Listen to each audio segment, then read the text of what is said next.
Hawaï, 13 janvier 2018, 8h08 du matin. Tous les téléphones de l'île vibrent en même temps. Le message dit alerte balistique, menace de missiles entrant. Cherchez immédiatement un abri. Ceci n'est pas un exercice. 38 minutes de terreur.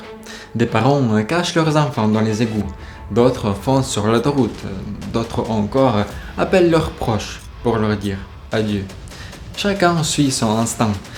Et chacun de ces réflexes aurait été mortel si la bombe avait été réelle. Parce que dans les 72 heures qui suivent une explosion nucléaire, ce n'est pas le champignon atomique qui tue le plus de monde. C'est ce que tu fais après. Maintenant, vous allez découvrir comment votre instinct de survie devient votre pire ennemi. Pourquoi prendre de l'iode, c'est parfois comme mettre un casque de vélo pour arrêter un camion. Ce qui tombe vraiment du ciel après l'explosion. Et pourquoi ne rien faire est parfois l'acte le plus héroïque au monde.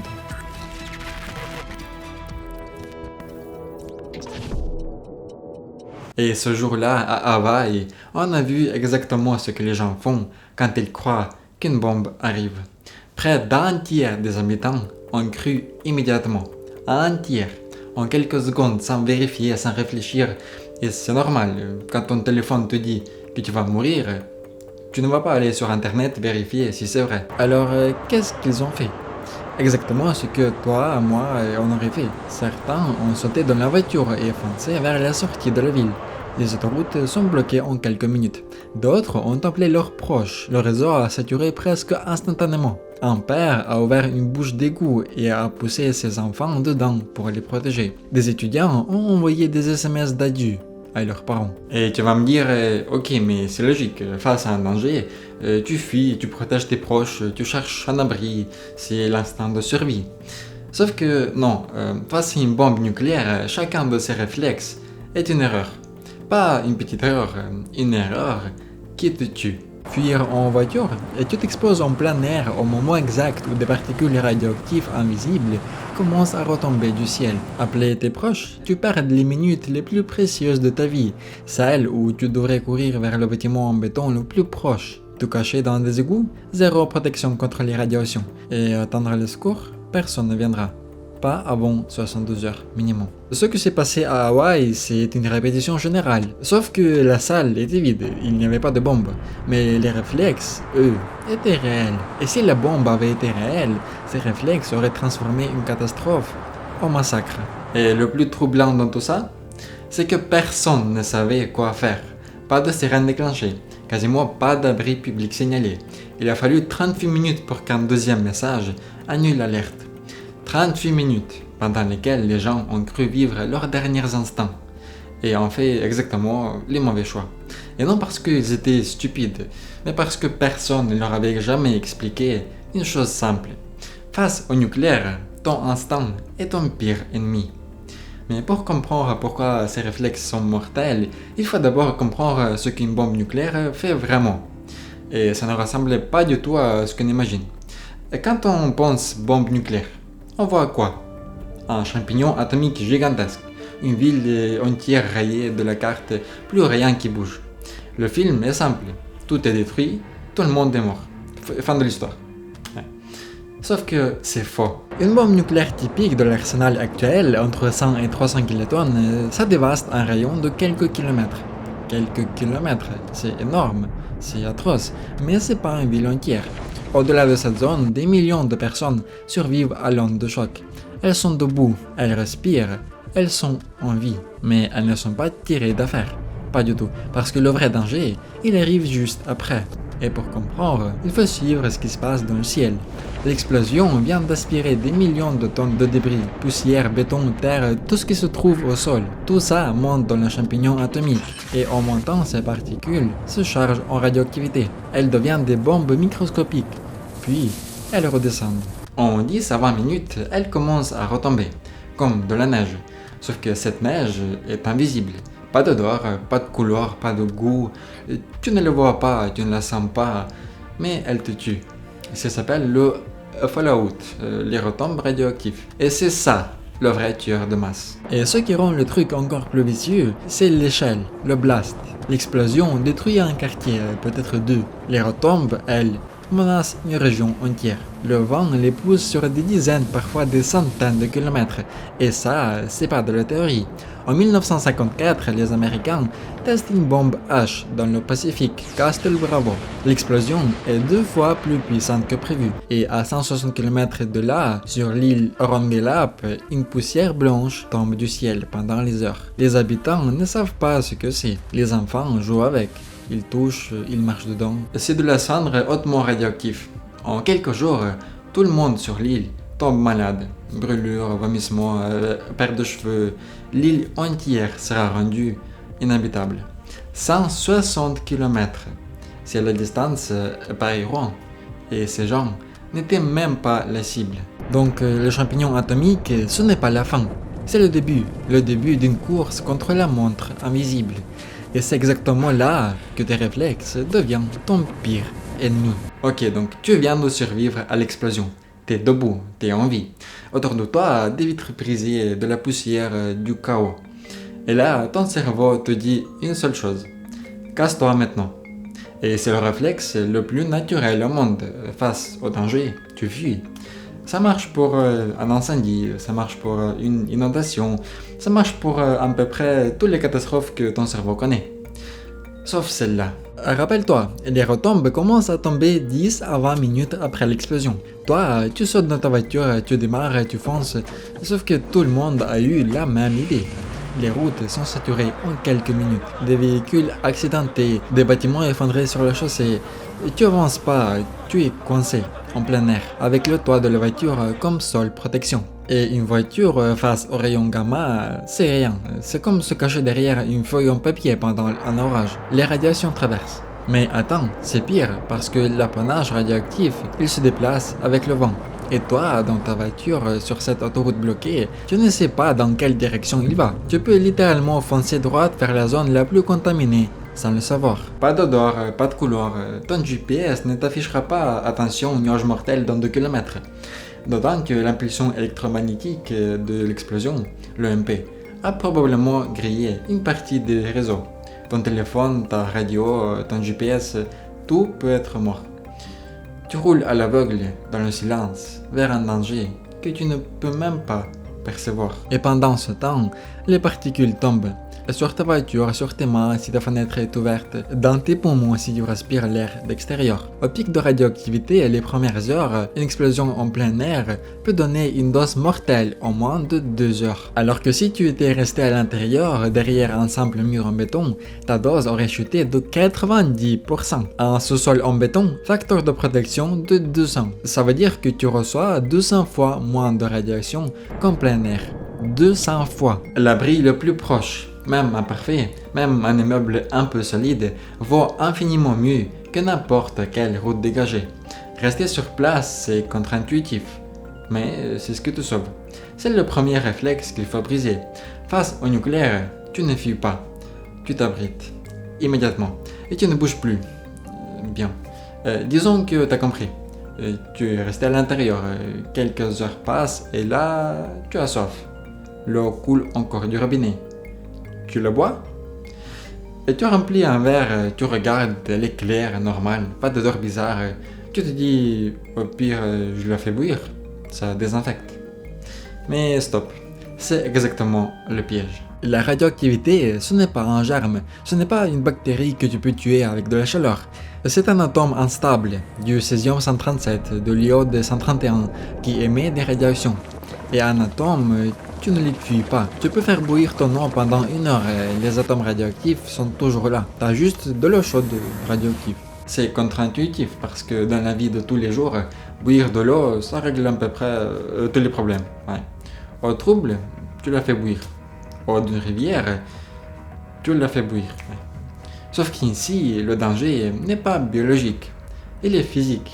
Et la physique, elle ne négocie pas avec ta casserole. Alors, qu'est-ce qui est sûr? L'eau qui était déjà enfermée avant l'explosion.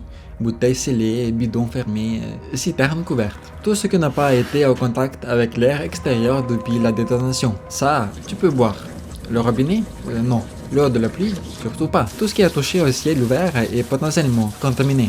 Pour la nourriture, même logique. Et tes conserves fermées? Sûr. Le métal a bloqué les particules. Mais les fruits dans ta corbeille, le pain sur ta table, tout ce qui était exposé à l'air libre, contaminé en surface. Si tu n'as que ça, tu peux éplucher, retirer la couche extérieure, mais l'idéal, c'est de s'en tenir à ce qui était scellé. Et là, il y a un mythe qu'il faut casser, et tout de suite, parce que à chaque crise nucléaire, c'est la même chose. Les gens se ruent sur les pastilles d'iode. En 2022, quand la Russie a menacé d'utiliser le nucléaire en Ukraine, la Belgique a distribué 30 000 boîtes en une seule journée. Les pharmacies de toute l'Europe se sont retrouvées en rupture de stock. Le problème, l'iode stable, ça ne protège que la thyroïde, et uniquement contre un seul type de radioactivité, l'iode 131. Ce n'est pas un bouclier anti-radiation, ça ne protège pas tes poumons, pas ton sang, pas ta peau. Prendre l'iode et sortir se promener dans le Fallout, c'est comme mettre un casque de vélo et se jeter sous un camion. Le casque fait son job sur ta tête, le reste de ton corps, lui, n'a rien. Bon, tu as de l'eau, tu as des conserves et tu es à l'abri. Mais tu es blessé, ou ton voisin saigne. Ça fait des heures qu'il attend et la question qui monte, c'est les secours, ils arrivent quand? Et c'est là qu'on arrive au moment le plus dur de cette vidéo, parce que ce troisième réflexe, c'est peut-être le plus ancré de tous. Depuis qu'on est gamin, on nous apprend en cas d'urgence, appeler les secours. Le 15, le 18, le 112, quelqu'un viendra. C'est comme ça que le monde fonctionne. Sauf qu'après une bombe nucléaire, ce monde-là n'existe plus. Et pour comprendre, il suffit de regarder ce qui s'est passé la seule fois où ça a été réel. Hiroshima, 6 août 1945. Une bombe de 15 kilotonnes qui est petite par rapport à celle d'aujourd'hui. Et voilà ce que ça a donné. 80% des hôpitaux de la ville détruits. 90% du personnel médical, les médecins, les infirmiers, les chirurgiens, tués ou blessés. Sur 300 médecins dans toute la ville, il en reste 30 debout. 30 médecins pour tous ces dizaines de milliers de blessés. Laisse ce chiffre rentrer une seconde. 30. À l'hôpital de la Croix-Rouge, à 1,5 km de l'épicentre, le bâtiment tient debout à peine.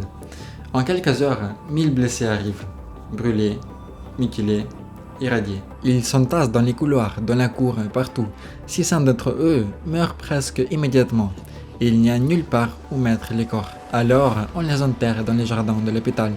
Les jardins, comme ça, à la hâte, entre deux opérations sans anesthésie. Et ça, c'était en 1945, avec une petite bombe.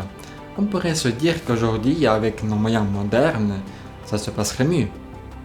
Non. Aujourd'hui, le Royaume-Uni, un pays développé, un système de santé solide, dispose de 600 lits de grandes brûlées, total, pour tout le pays. Une seule bombe nucléaire sur une grande ville peut provoquer 30 000 brûlés graves, 30 000 victimes et 600 lits. Fais le calcul. C'est pas un débordement, c'est un gouffre. Et ce n'est pas qu'un problème de lit, c'est un problème structurel. Les hôpitaux les plus proches de l'impact sont détruits. Les routes pour y accéder sont bloquées. Les ambulances sont sous les décombres. Les soignants sont eux-mêmes blessés. Le réseau électrique est coupé, les réserves de sang, de morphine, d'antibiotiques, s'ils n'ont pas été soufflés par l'explosion, ne suffisent pas pour une fraction des blessés. Et en mars 2025, le Comité international de la Croix-Rouge a dit publiquement ce que tout le monde savait, sans oser le formuler. Aucune organisation humanitaire au monde, aucune, ne peut faire face aux conséquences d'une seule bombe nucléaire. Pas de plan, pas de structure, pas de capacité suffisante. Le système de secours qu'on imagine, les ambulances, les hôpitaux de campagne, les équipes de crise, ce système n'est tout simplement pas dimensionné pour ça. Et selon les estimations, il faut au minimum 72 heures avant que des secours extérieurs puissent même commencer à intervenir. 3 jours, seul. Et là, tu pourrais te dire, alors à quoi bon, si personne ne vient, si tout est détruit, autant de ne rien faire. C'est la réaction la plus humaine du monde, mais c'est aussi la plus dangereuse, parce que ce fatalisme, cette idée qu'après une bombe c'est foutu, que les survivants enverront les morts, c'est un mythe qui tue, pas parce qu'il est faux dans sa description de l'erreur, mais parce qu'il paralyse les gens qui auraient pu se sauver. Parce que si personne ne vient, ça veut dire une chose, c'est toi le plan de secours. Et la bonne nouvelle, c'est que ce plan existe, et il est étonnamment simple. Tout ce qu'on a vu jusqu'ici, c'était le problème. Maintenant, voilà la solution. Elle tient en 6 gestes. 6 trucs concrets, mémorisables, qui changeront tout. Le premier geste. Si tu vois le flash, cet éclair blanc plus lumineux que tout ce que tu as vu dans ta vie, et tu te jettes au sol, face contre terre, bouche ouverte, les yeux fermés. Le flash voyage à la vitesse de la lumière, mais l'onde de choc, elle met quelques secondes à arriver. Ces secondes, c'est ta fenêtre. Au sol, tu réduis ta surface d'exposition. La bouche ouverte, c'est pour que la surpression ne te détruise pas les tympans. Les yeux fermés, c'est pour ne pas devenir aveugle. C'est pas héroïque, c'est pas spectaculaire, mais c'est ce que te garde en vie pour la suite. Deuxième geste, c'est le plus important. Tu as moins de 10 minutes. Tu te lèves et tu cours vers l'abri le plus solide que tu peux trouver. Et pas ta voiture, pas une cabane en bois, un bâtiment en dur, idéalement un sous-sol en béton. Et là, c'est une question de maths. Une maison en bois, c'est un facteur de protection de 2. Ça veut dire que tu reçois 2 fois moins de radiation qu'en plein air. C'est mieux que rien, mais c'est pas beaucoup. Un immeuble en béton, facteur de 10 à 20, déjà beaucoup mieux. Un sous-sol en béton, facteur 200. Tu reçois 200 moins de radiation. La différence entre dose mortelle en 2 heures et tu es encore en vie 3 jours plus tard. Le troisième geste, tu restes, tu ne bouges plus. 24 heures minimum, idéalement 72 heures. Et c'est là que la règle du 7-10 entre en jeu. Pour chaque multiplication par 7 du temps écoulé, la radioactivité est divisée par 10. Et concrètement, 7 heures après l'explosion, 90% de la radioactivité a disparu. Après 2 jours, 49 heures, 99%. Ce qui était mortel en plein air à T+1 est 100 fois moins dangereux 2 jours plus tard. Le temps est ton allié. La patience, c'est de la survie. Le quatrième geste, et tu ne bois que de l'eau scellée. Bouteille fermée, bidon stocké avant l'explosion, pas de robinet, pas d'eau de la pluie. Pour manger, conserve fermée uniquement. On en a déjà parlé, la physique ne négocie pas. Cinquième geste. Si tu as été exposé à l'extérieur avant de rejoindre ton abri, tu te décontamines. Retire les vêtements, mets-les dans un sac fermé. Douche tiède, savon, sans frotter. L'idée, c'est d'enlever les particules radioactives de ta peau et pas te gratter jusqu'à le sang. Les cheveux aussi, c'est là que la poussière s'accroche le plus. Ce geste simple, une douche, réduit drastiquement la dose que ton corps continue d'absorber. Sixième geste, la radio à pile, parce que le réseau mobile est probablement mort. Ton téléphone ne capte plus et la seule source d'information fiable, ce serait la bande FM ou AM. Si par miracle ton téléphone fonctionne encore, envoie des SMS et pas des appels. Les SMS passent même quand le réseau est saturé. Mais la radio à pile, c'est en lien avec l'extérieur. C'est elle qui te dira quand sortir, par où passer et où aller. 6 gestes. Se coucher, s'abriter, rester, boire sûr, se laver, écouter. Et maintenant, le chiffre qui change tout. Les chercheurs de Johns Hopkins ont modélisé ce qui se passerait si une bombe de 10 kilotonnes, une petite bombe, frappait Los Angeles. Si toute la population menacée par les retombes se mettait immédiatement à l'abri dans les sous-sols, jusqu'à 280 000 vies seraient sauvées. 280 000 pour une seule bombe sur une seule ville, juste en ayant dans les sous-sols et en y restant. Pas de technologie miracle, pas de bunker à 50 millions, un sous-sol, de l'eau en bouteille et de la patience. 280 000 vies pour une seule bombe de 10 kilotonnes sur une seule ville. Mais que se passe-t-il à l'échelle d'un conflit nucléaire réel? Jusqu'ici, on a parlé d'une seule bombe sur une seule ville, et c'était déjà l'enfer. Mais la réalité, c'est que les arsenaux actuels ne contiennent pas une bombe, ils en contiennent des milliers. Et là, les chiffres changeront de nature.